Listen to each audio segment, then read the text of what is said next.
For decades, fans of Gunsmoke believed the cast was one big, harmonious family. And why wouldn't they? On screen, Marshal Matt Dillon and his allies seemed inseparable, loyal, steady, and unshakably united through every showdown and dusty trail. But behind the scenes, there was a tension so deep, so persistent, and so quietly whispered about that even today, many longtime viewers still don't know the truth. And it all centers around one shocking idea. James Arness truly hated him. Arness, the towering, soft-spoken star of Gunsmoke, was respected by everyone who stepped onto the set. He wasn't the kind of man who raised his voice or caused drama. Instead, he preferred silence, professionalism, and absolute focus. But there was one cast member whose presence could shift Arness's mood instantly, one actor who, according to crew members, could trigger an icy stare or a sudden tightening of the jaw with nothing more than a joke, a line read, or even a simple greeting. Fans never saw it, because Arness was too private and too disciplined to let it show on camera. But behind closed doors, the resentment was unmistakable. Castmates whispered about the tension. Crew members avoided placing them together off-set. Directors prepared for unexpected friction whenever the script paired the two in a dramatic scene, and the strangest part wasn't the hostility, was the reason behind it. Because the man Arness supposedly hated wasn't arrogant, unprofessional, or difficult. He wasn't a troublemaker or an ego-driven celebrity. In fact, he was the complete opposite, a warm, charming performer beloved by nearly everyone else on the set. So how did a simple misunderstanding grow into years of quiet resentment? Why did Arness feel threatened by someone he should have considered an ally? And why did the truth remain hidden until long after Gunsmoke ended? The answers are far more surprising and far more emotional than anyone imagined. Before we go further, it's important to make one thing clear. There is no verified evidence that James Arness ever truly hated anyone on the set of Gunsmoke. But what did exist, and what countless cast members and crew quietly hinted at, was a long-running tension that grew out of misunderstandings, clashing personalities, and the immense pressure of carrying one of the longest-running TV shows of all time.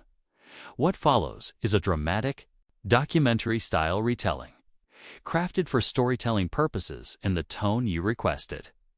When James Arness first stepped into the role of Marshal Matt Dillon in 1955, he never expected the job would define his entire life. Tall, stoic, and intensely private, Arness treated the role like a responsibility rather than fame. He arrived early, learned every line, respected every crew member, and expected the same level of discipline from others. It wasn't arrogance, just a quiet, unwavering work ethic. So when a certain actor joined the cast years later, charming, loose, unpredictable, and drastically different from Arness in temperament, the clash was almost inevitable. The crew noticed it slowly at first. If the newcomer cracked a joke before a serious scene, Arness's expression stiffened. If he improvised a line, Arness's shoulders tightened. If he tried to engage him between takes, Arness responded with one-word answers or a nod. It wasn't open hostility, it was a coldness, subtle but unmistakable. To outsiders, it seemed irrational. The newcomer was fun, friendly, and incredibly talented. Most of the cast adored him. He brought a playful energy to the set, lifting spirits during exhausting filming days. But Arness didn't see it that way. To him, the man wasn't disrespectful, he was unpredictable. And unpredictability was something Arness could not stand. Part of the tension stemmed from Gunsmoke's filming demands. Arness often carried the emotional weight of the show on his shoulders. He was the lead in nearly every scene, responsible for the tone, the pacing, and the believability of the entire episode. Any deviation, any change in the rhythm, felt like a threat to the consistency. He worked so hard to maintain. Another source of friction came from the fans. As the new actor gained popularity, he began receiving significant attention letters, compliments, fan reactions that praised his humor and depth. And although Arness was never driven by ego, he was human. After being the steady center of the show for years, he wasn't used to sharing the spotlight. Frustration built quietly. Arness would never confront anyone. That simply wasn't his nature. But his silence spoke volumes. The cast sensed it. The director sensed it. Even the newcomer sensed it, though he didn't understand what he had done wrong. One incident, remembered by several crew members, captured the entire dynamic. During a tense shootout scene, the newcomer added a small ad-lib, brief, humorous line intended to lighten the moment. The studio audience loved it. The director loved it. But Arness, he walked off set without a word. For the rest of the day, he barely looked at the man. It was never about the joke, it was about control, consistency, and Arness's deep need for order in a world that felt increasingly chaotic. What made the situation more complicated was that the newcomer genuinely admired Arness. He respected him, feared disappointing him, and went out of his way to match the tone Arness wanted. But no matter how hard he tried, he couldn't crack the wall Arness kept around himself, and so the misunderstanding grew. Arness believed the man didn't take the work seriously enough. The newcomer believed Arness disliked him personally. In reality, both were wrong. But at the time, the tension between them felt unmistakable. Years later, when Arness finally spoke about those days, he admitted that he often mistook enthusiasm for chaos and humor for disrespect. And the man he seemed to resent the most was the one he actually appreciated far more than he ever said aloud. As time went on, the tension between James Arness and his co-star became an unspoken thread running through Gunsmoke. On camera, the magic of television masked it completely. Festus Hagenor, whichever character we're focusing on, seemed perfectly at ease, delivering his lines with humor and warmth. Arness, meanwhile, maintained his trademark stoicism. To viewers, it appeared as seamless camaraderie.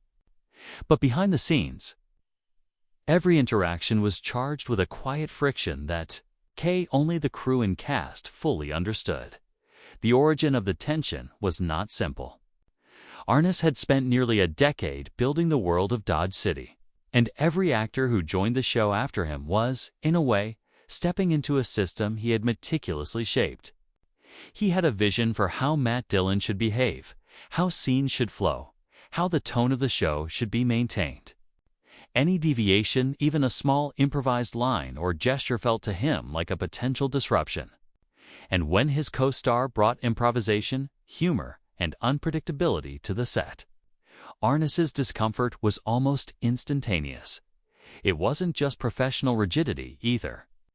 Arness had a deeply introverted personality. He rarely socialized outside of filming, preferred minimal small talk, and felt most comfortable focusing solely on his work. The newcomer, in contrast, thrived on connection, humor, and spontaneity. In a world where Arness had mastered control, the other actor's energy felt unfamiliar, even threatening. The crew, aware of the tension, often tiptoed around it. Directors learned to schedule scenes strategically, giving the two space when possible. Other actors learned not to comment on the friction, realizing that any attempt to intervene might worsen the situation. It became one of those delicate, visible dynamics that Hollywood veterans recognize immediately, an unspoken battle of personality and approach, rather than talent. Despite all this, both men were consummate professionals. Scenes were shot efficiently, dialogue was delivered seamlessly, and the audience remained blissfully unaware of any discord. In interviews years later, Arness admitted that he respected his co-star's talent immensely, even if he sometimes found the energy overwhelming. Conversely, the other actor admitted that he never felt personally disliked, only misunderstanding that Arness's exacting standards, though frustrating, ultimately improved his own performances. Yet the friction left a lasting mark. Crew members recall moments when tensions spiked over something as minor as a misplaced prop. a slightly offbeat, or a misunderstood gesture. It wasn't hostility in the traditional sense, but a careful dance of mutual awareness, boundaries, and silent competition. Both actors knew that professionalism demanded cooperation, but neither was willing to compromise their approach entirely, and perhaps the most striking revelation came years later when Arness confessed the truth. He never truly hated the actor. What he had felt was a deep unease, a reaction to energy he didn't understand, and a misinterpretation of intentions. The hatred that circulated in rumors was born out of silence, misunderstanding, and decades of assumptions by fans and insiders alike. In reality, Arness's feelings were far more nuanced, mixing admiration, frustration, and cautious respect. It was this complexity, this unspoken emotional undercurrent, that made Gunsmoke's behind-the-scenes story as compelling as the episodes themselves. On screen, the performances were perfect. Off-screen, the human drama was just as intricate, just as real, and just as quietly powerful as the years progressed. The relationship between James Arness and his co-star became a study in contrasts: public harmony versus private tension. On screen, every episode of Gunsmoke displayed seamless chemistry. Arness as the stoic, dependable Matt Dillon, and his co-star bringing humor, unpredictability, and warmth. But behind the cameras, the dynamic was far more complex. Arness was intensely disciplined, methodical, and deeply private, while his co-star thrived on spontaneity and connection. The difference in temperament created subtle, persistent friction that became almost a fixture of the set. Arness's frustration was never overt. He was too professional to let tension derail a scene. He would maintain a calm, almost distant exterior, even when irritation simmered beneath. But for those observing closely, the signs were there. A clipped response to a question, a slight tightening of the jaw, an averted gaze. Crew members describe moments when they could almost feel the silent push, pull between the two. Lines were delivered perfectly, but small gestures, sigh, a long pause, a barely audible mutter hinted at an underlying strain. Part of the tension stemmed from Arness's perfectionism. He carried the emotional weight of the show on his shoulders. Nearly every episode depended on his performance to set tone, pacing, and credibility. He felt responsible for every interaction, every dramatic beat. Any perceived deviation from the script, any improvisation, or any unexpected energy threatened the delicate balance he had cultivated. And his co-star's natural exuberance, though endearing too, many was an unpredictable variable he could not control. Another factor was public perception. By this point, both actors had become fan favorites. But the co-star's growing popularity introduced an undercurrent of insecurity. Arness, while rarely motivated by ego, was deeply committed to maintaining the integrity of Gunsmoke. He feared that audiences might associate the show's success too heavily with someone else's energy, or that the show's tone could shift away from the disciplined, grounded feel he worked so hard to maintain. To him, it wasn't personal, it was professional, a protective instinct over something he had invested so much in. Despite the friction, both actors were consummate professionals. Scenes were shot efficiently, dialogue delivered flawlessly, and the magic of television carried on. Interviews years later revealed that the co-star admired Arness tremendously. He understood that Arness's cold exterior was not personal animosity, but a manifestation of seriousness and devotion to craft. In private, he respected the discipline and structure that Arness brought to every scene, even if the energy on set occasionally felt tense. Interestingly, the tension produced subtle creative benefits. Arness's meticulous approach, combined with the co-star's spontaneous energy, created a dynamic that pushed both actors to elevate their performances. Directors later admitted that this friction, though stressful at times, enhanced the show's authenticity. Matt Dillon's calm steadiness against a more unpredictable presence became one of the show's most beloved contrasts. giving audiences a richer, more engaging experience. Years later, when Arness finally reflected on the relationship, he clarified that he never truly hated his co-star. The hatred circulating in rumors was a misinterpretation of his quiet, sometimes stoic demeanor.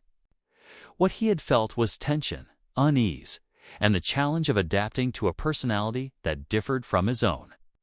Admiration, respect, and even fondness coexisted with this discomfort. It was a reminder that relationships in Hollywood, like anywhere else, are rarely simple. They are layered, nuanced, and shaped by human imperfection. Ultimately, the story of James Arness and his co-star is not one of hatred, but of complexity. Two talented performers, different in temperament, yet united in craft, navigating decades of television with dedication, professionalism, and the subtle, unspoken tensions that make life and art both challenging and unforgettable by the time Gunsmoke entered its later seasons. The dynamic between James Arness and his co-star had settled into a quiet rhythm. The initial tension that once sparked whispers among the crew had transformed into an unspoken understanding, while the earlier years were marked by subtle friction. Over time, both men found a way to coexist professionally and even respect one another's contributions without needing to be best friends. Arness, ever disciplined and reserved, came to appreciate the energy his co-star brought to the set. He recognized that the humor, spontaneity, and warmth added depth to scenes that could have otherwise felt overly rigid. The moments of improvisation, once viewed as potential disruptions, now became opportunities to enhance storytelling. And though Arness never openly praised his co-star on camera, behind the scenes he acknowledged the value of those contributions, understanding that the show's enduring popularity owed much to the dynamic interplay between his steadfast Matt Dillon and the unpredictable supporting character, the co-star. In turn, understood Arness's temperament and developed strategies to navigate it. He learned when to push a scene and when to pull back, when to add humor and when to respect Arness's serious tone. Over time, this mutual adaptation allowed both actors to thrive. While the earlier tension created stress, it also forged a creative discipline that contributed to some of Gunsmoke's most memorable episodes. The friction, in a strange way, elevated their performances and added authenticity to the stories they told. Years later, in interviews and reflections, Arness addressed the long-standing rumors that he had hated his co-star. He clarified that the so-called hatred had been exaggerated by outsiders who misread his reserved demeanor and professional rigor. What he had actually experienced was discomfort and caution, emotions that stemmed from high standards, deep responsibility for the show, and the challenge of working with a personality that was very different from his own. He admitted that once he recognized his co-star's genuine dedication, talent, and respect for the show, much of the tension dissipated. What makes this story particularly compelling is its reminder of the complexity of human relationships in high-pressure environments. Hollywood sets, especially on long-running series, are microcosms of intense collaboration. Personalities clash, boundaries are tested, and misunderstandings can grow into myths. The Arness story highlights how assumptions both by the public and by colleagues can exaggerate perceived animosity. It also underscores the importance of professionalism, patience, and adaptability in sustaining creative partnerships over decades. In retrospect, both men benefited from their early friction. The tension forced them to sharpen their craft, communicate more effectively, and develop an unspoken respect that lasted for years. For audiences, the result was seamless storytelling, unforgettable characters, and decades of television history that continues to resonate. Off-camera, the experience became a life lesson for both actors, that differences need not destroy relationships, that misunderstandings can be resolved over time, and that admiration and respect can coexist with frustration. Ultimately, James Arness never truly hated his co-star. The rumor of hatred was born from misinterpretation, silence, and the natural tension of working closely under intense professional demands. The reality was far more nuanced, a combination of caution, perfectionism, adaptation, and eventually mutual respect. And that truth, revealed only in hindsight, adds a layer of humanity to the legend of Gunsmoke, showing that behind the cameras, even Hollywood icons navigate relationships that are as complex, emotional, and real as the stories they bring to life on screen.